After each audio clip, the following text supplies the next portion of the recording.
This is Fresh Air. I'm Dave Davies. Our guest, Lidia Bastianich, is a celebrity chef, famous for her Italian recipes. She has a long-running PBS series, Lidia's Kitchen. She's written over 15 cookbooks, has owned several restaurants, and has won multiple James Beard Awards. Her family lived on the Italian peninsula Istria. As a child, she learned a lot about cooking from her grandmother, who was poor and cooked over a wood fire. All of the ingredients were from her grandmother's garden or from the livestock they raised, including 2 pigs a year. But after World War II, the peninsula changed hands from Italy to Communist Yugoslavia. Bastianich's parents were followed by secret police, and her father was arrested. Her family managed to flee after the border was closed, and for a couple of years they lived in a refugee camp in Italy that was a former Nazi concentration camp. Her new special, Lidia Celebrates America, Flavors That Define Us, premieres on PBS May 30th. Her show Lidia's Kitchen returns for its 11th season in October. Bastianich spoke with Terry Gross last week at a WHYY event at which Bastianich was presented with WHYY's Lifelong Learning Award. So you grew up in Istria, which is a peninsula kind of parallel to Italy. The northwestern tip is attached to Italy, and the northeastern tip is attached to Croatia. The year you were born, in 1947, that was the year that the peninsula that you lived on switched hands from Italy to Yugoslavia, which was communist. So your mother was pregnant with you at the time. A lot of their friends fled Istria because they didn't want to live in a communist country. But because your mother was pregnant, your father said, you're not going to give birth in a refugee camp, so we're staying. When you look back at that time and think about what a consequential decision your parents had to make while your mother was pregnant with you, what do you think about when you reflect on that? Terry, when I reflect on my life, I'm grateful. I had a wonderful life. I have a wonderful family, so I cannot regret anything that happened. If anything, in that period maybe of having a hard time and difficulties and not being able to speak your native language, not being able to respect your religion and go to church and all of that, at the time it would seem very oppressive, and it is. But in retrospect, we came here, we were given that chance, and I guess that's... Well, things worked out, that's for sure. Yeah. But I just imagine what it must have been like for your parents to decide whether to flee or stay while you were in utero, Right. Well, maybe I'll just describe a little bit the actual situation. So Istria is a little peninsula that is across from Venice, and it is on the other side, you have Dalmatia now. And that area... It certainly was under Italy, Romans, the Venetians, and so on and so forth. But that area was also under the Austro-Hungarians. So it was a border area that would go back and forth. World War II, of course, I think ended in 1944, but there was the Allied forces were there to and the British to hold peace. So that was in 1947, as you said. I was born February 21st, 1947. The peace treaty was the treaty that actually delineated the border. It was 1947, was February 27th of 1947. So a few days after me. That whole area in those years from 1944 to 1947, it was the big exodus. I think about 300,000 people just left. They left with the belongings they had, moved on, went back to Italy, and moved on into the world. Once the Iron Curtain went down, you were locked. Right. They began to change the names. You couldn't speak the language. Did the food change? The food changed because there wasn't enough of it. There wasn't Right. enough, and that's where my grandmother and all the animals and she supplied. She lived in a little town outside of Pola. Pola is the big town. It's now called Pula, where we lived. So my parents put my brother and myself with grandma, so we would be freer there, not in the city where actually you had, it was called the UDBA, the police minding and watching everybody. Yeah. And there she also, because food was scarce, was rationed. You can only buy certain things at certain times were available. Her husband, my grandmother, and her, of course, started to. The farm was always there, but the family needed food. And that's where the chickens and all of that came. The chickens, we had goat, we had rabbits, we had goose. We had 2 pigs every year. Had enough olives to make olive oil, enough grapes to make wine for the family, a little wheat field to make flour for the whole family, not just my immediate friend, my aunts and my cousins and whatever. And I was raised in that setting. And I think that my passion and understanding of food really was set in me at that period when it's your period of learning as a child. Your father was arrested when you were a child, when you were still living on the peninsula, and you went to visit him with your mother when you were, I think, 8 years old. That must have been terrifying to be in a prison and see your father in it. Can you describe what you witnessed and the impact that it had on you? I remember that vividly, the fright that I felt. So my father was, he was a mechanic, but he had 2 trucks, so he was a little businessman, and he was considered by the communists coming in as a capitalist. They took away the trucks and they incarcerated him because he was a capitalist. And of course we went to see it, and as children we wanted to see him. And I remember just being so insecure, so frightened, so, everything seems so big when you're a child. You enter into these big offices, everybody in uniform, speaking this harsh language that somewhat I understood, but it wasn't my language. And so it was very, very moving. It sort of, I remember the sentiments very well, still today. You eventually left. You were 10, I think? Yes. When you left the peninsula under false premises, your mother and her sister, your aunt, and your sister was living in Italy, in Trieste, they concocted this plan where they would say that your aunt was terminally ill and that your mother and your aunt wanted to see each other and say their goodbyes with your mother's children, with you and your brother one last time. And so you got across, and the plan was your father would walk across and sneak across later, which he managed to do after nearly getting killed. Mm-hmm. When he finally crossed the border, with secret police shooting at him and living in the woods and climbing over barbed wire fences and so on, what kind of shape was he in? I remember it was 1 o'clock at night, and the door banging, and my mother crying, my aunt crying, everybody. So us kids jumped up because we weren't aware that we are not going back home. You don't tell a kid that we spilled the beans, and so when we jumped up, my father actually was collapsed in front of the door, and he was all muddy, covered in mud, and then was this big emotional and reunion and crying and wondering, what is my father alive? I remember, what is he doing here? What happened? Who, what condition? What is he gonna be alive or whatever? That was the reunion, sort of. And then you ended up moving to a refugee camp, which was it was called San Saba. San Saba, yes. San Saba. And it was basically a former concentration camp during World War II. Mm-hmm. There's a picture of it in your memoir. Doesn't look good. No, it's no. still... Describe what the atmosphere was like there. I think you didn't know at the time that it had been a concentration camp, but there was a crematorium there too. There were the ovens.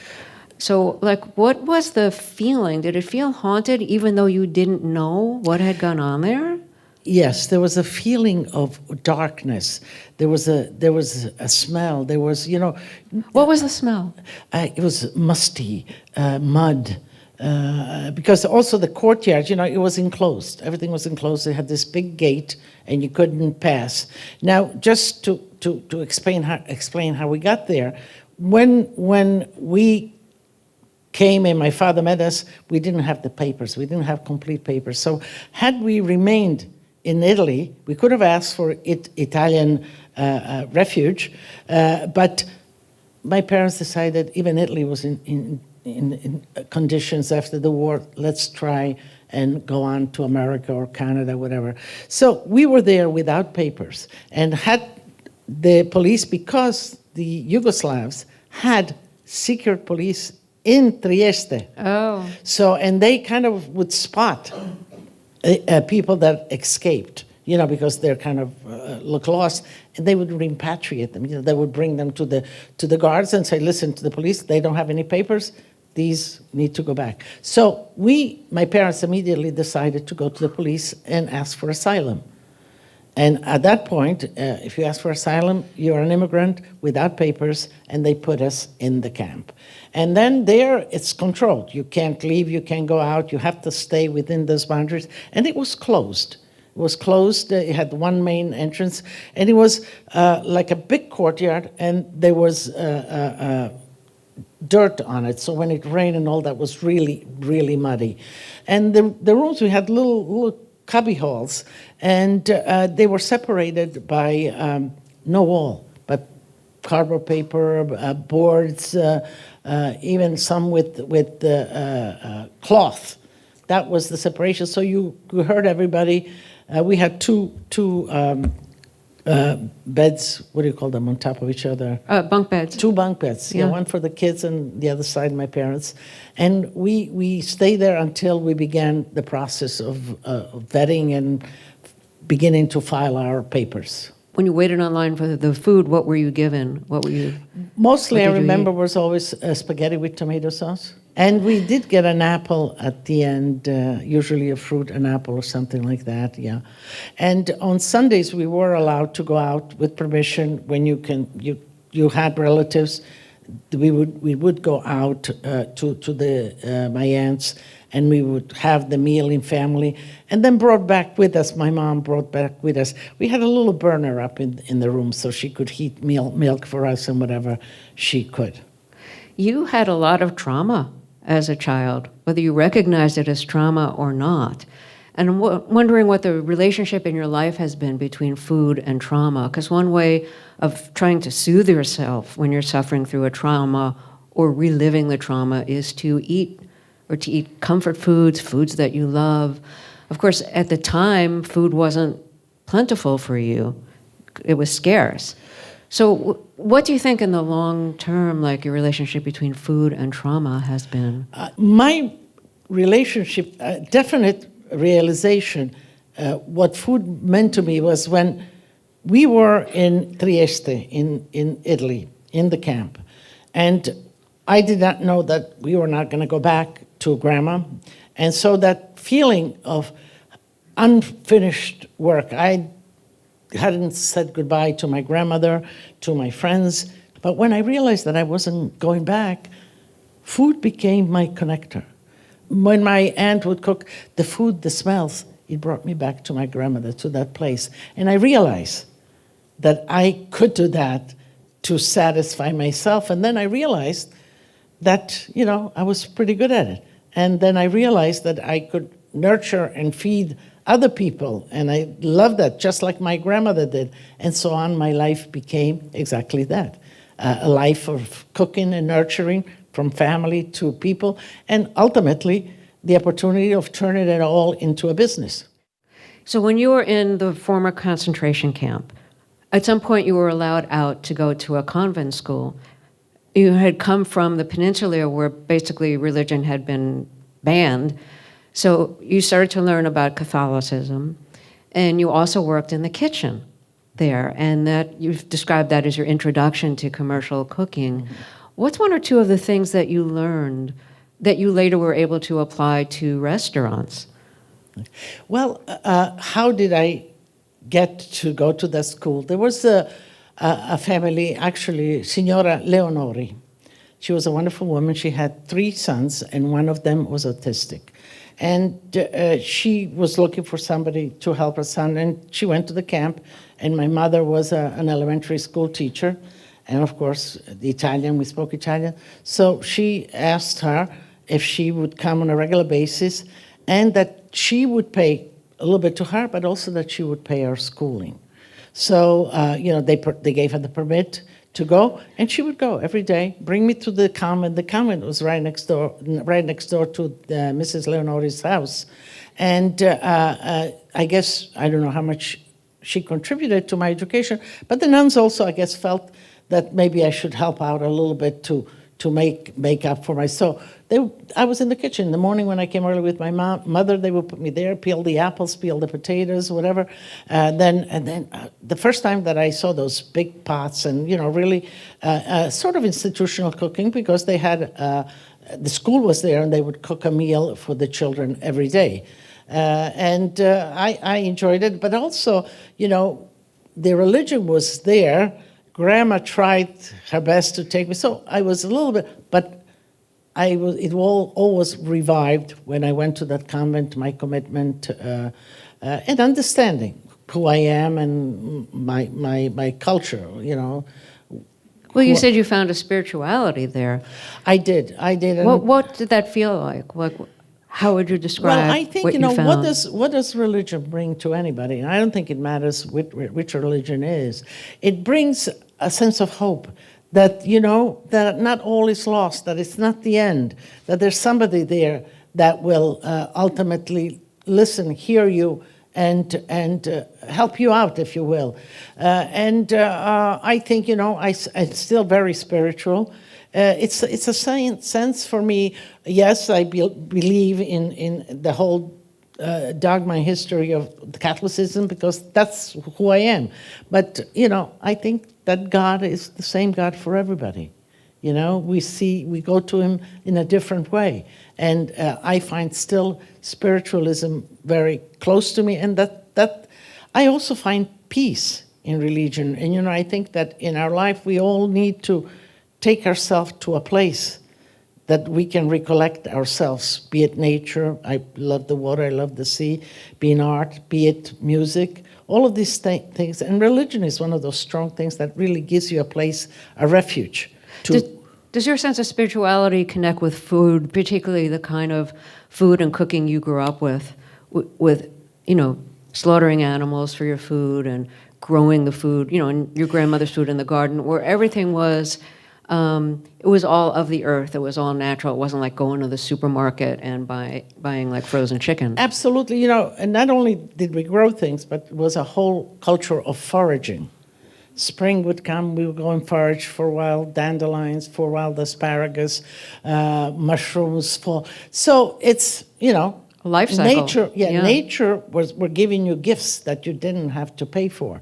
So there is, a sort of kind of a higher workplace in the works here, that we have this food that, that dirt there, till this day it amazes me. You put a seed, it grows a plant, grows beautiful tomato. It amazes me that dirt gives you that product.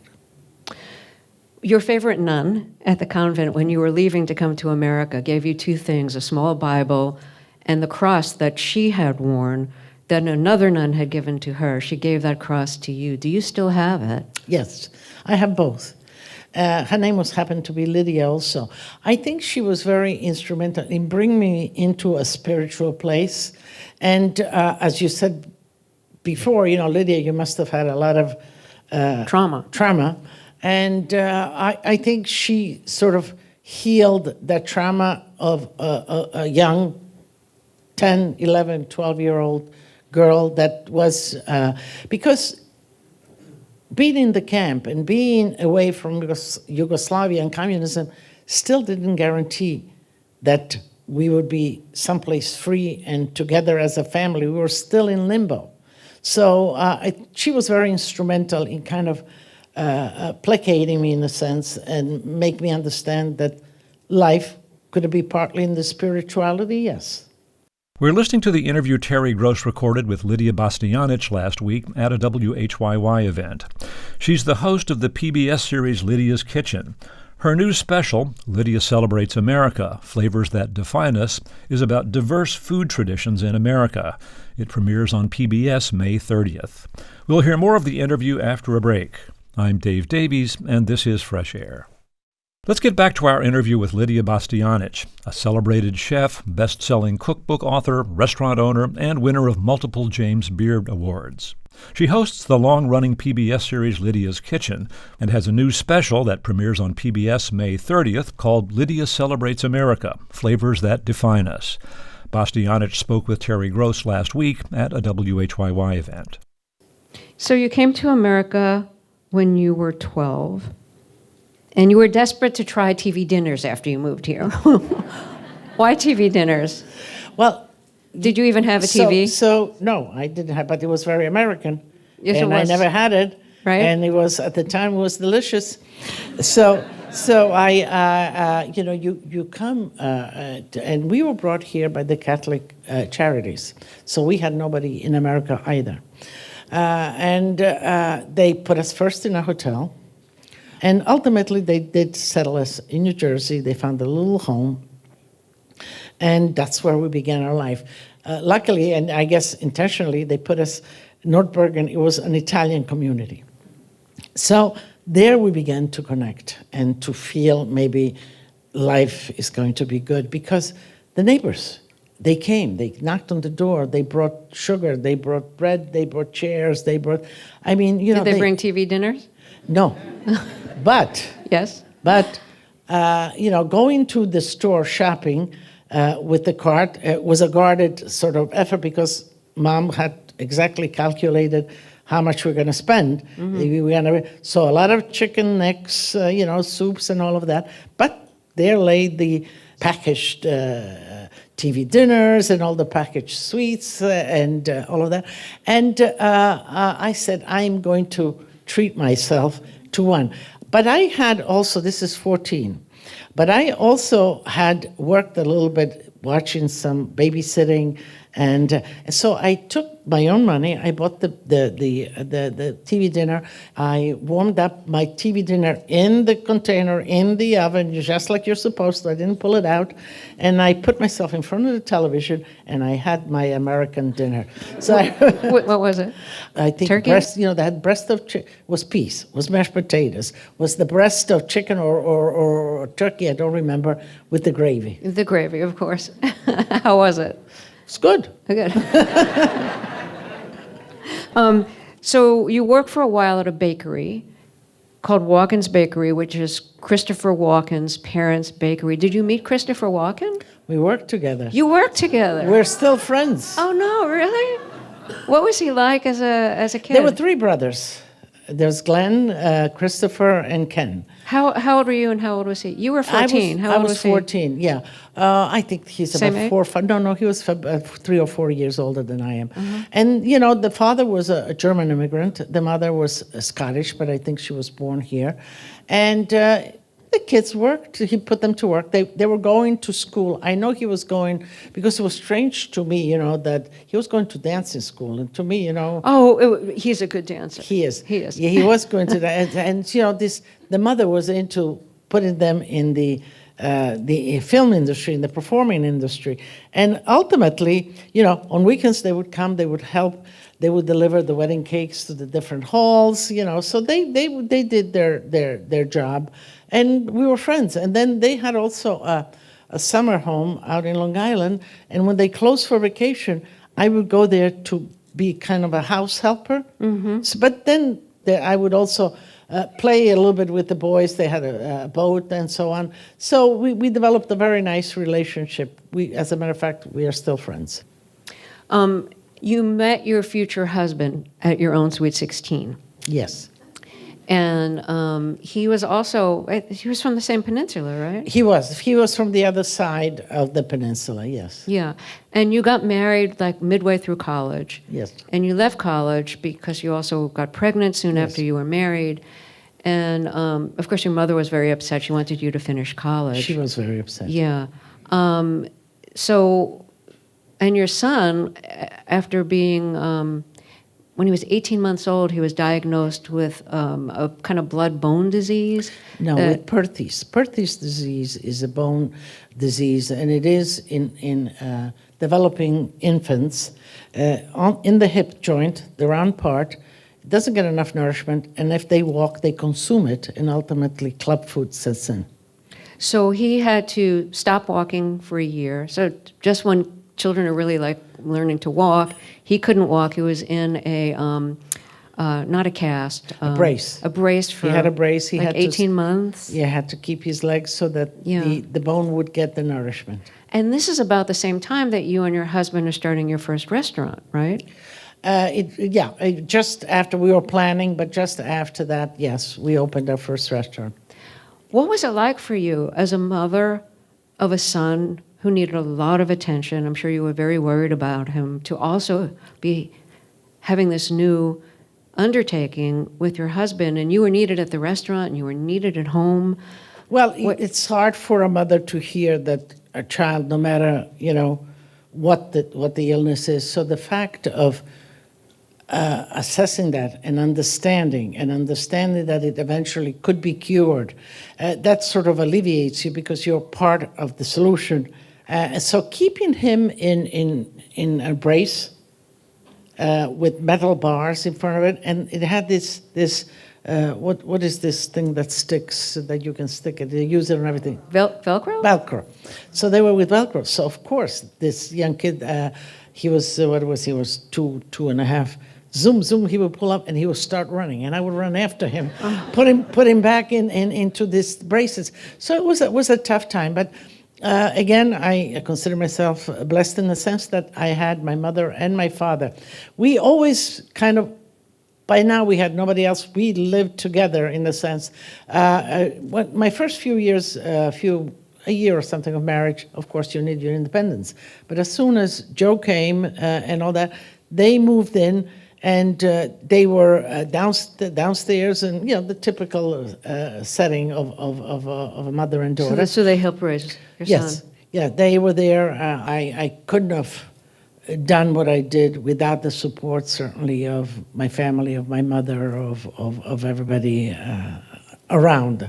But when I first had my daughter, of course, I took 2 or 3 months off, and then it was time that really. I needed to go back, and I was kind of questioning myself. So I went to the pediatrician, we had no psychiatrist at that time. At least we didn't go to psychiatrists. So we went I went to the doctor and I said, I told him that I feel, I don't know what to do. I have this child, I'm the mother, I'm responsible, I want to be with her. And yet, the business, unless I help my husband with the business and all that, we might not be able to do a lot of things. And he was very wise. He said, Lidia, children are happy within the family. They understand. Children come into a family. You don't change the family because children come into it, which happens a lot of times. So that's it, okay. Our priorities were we had to work to feed and whatever. He said, children want happy parents. I said, okay, I can live with that. And so it happened. I managed with my mother. I gave my kids the best time. I included them as much as I could when I was doing. I was bringing them to the restaurant as much. They had the dinner. They had their time. The weekends, Mondays was the day off because we would always do special things with them. And they were happy. And I think that's why my children are back running the business, even though I told them that this is not what they should do when they grow up. You should get an education and go on. They're back into it. What was on your first menu in your first restaurant? Oh, it was all Italian-American because, in 71, all the famous restaurants were Italian-American. And certainly the chef that we hired was Italian-American. And then once I went into the kitchen, then I began to kind of modify and add polenta, add risotto, and that's where sort of I made my space. But you started off with the larger meatballs. Absolutely. The larger, the better. We're listening to the interview Terry recorded last week at a WHYY event honoring Lidia Bastianich, a chef, restaurant owner, cookbook author, and host of the PBS series Lydia's Kitchen. We'll hear more of the interview after a break. This is Fresh Air. It's hard, not that I've ever been a chef, but it must be very hard to coordinate serving like a whole table at the same time, even though they're all ordering different things, while serving all the other tables, who are also ordering different things. It must be like incredibly stressful, and we've all read stories about chefs who are or who become like drug addicted or alcoholic or something, in part because of all the stress. How have you dealt with the stress of running restaurants or being the chef or being both at the same time? I think just as a person you have to look at different things, and I think going back, all the experience that I had, right, maybe attributed to my strength, spirituality, did unity, family, all of this certainly did. But sometimes you do become overstressed. And in defense of all these people that work and that sort of go to drinking or whatever, is that you have to understand that tension that you were talking about is real. Timing, the pasta al dente, the ravioli have to come, and then the tuna, and then you send the main course. They all have to come at the same time, the same temperature of cooking. One's at rare, one's at... The vegetables must be hot, all delivered at the same time. This tension. So there's a lot of adrenaline going in. And so when you finish, your work at 11, 12 o'clock, what do you do? Where do you sort of let go? Do you go swimming, whatever? You go to a bar, you go to meet some friends, and that's when things happen. Trying to, I guess, appease themselves and relax a little bit after all that turmoil and adrenaline running through you. So it's a position, a job that is kind of conducive to that. You have to have strength to stay strong. What would you do to relax? For me, after a day at the restaurant. For me, as a woman, I would go home and do the wash, do the ironing. That's so relaxing, I know. Yeah. But what I do, because, I get asked a lot of times, so Lydia, where do you get your creative juices and whatever? And I do revert to nature. I love the water, sea. I love sailing, swimming, all of that. Love classical music. So that always does, whether I go to a performance, whether I listen at home. All of these things kind of stimulate me. And, you hear ever more all of that, how music really sets a rhythm to your own mind and whatever. And I guess I'm not, a big meditation in the sense of a religious meditation like Buddhism or whatever, but that self-control, self coming into yourself and kind of telling yourself, hey, let's do this or let's do that.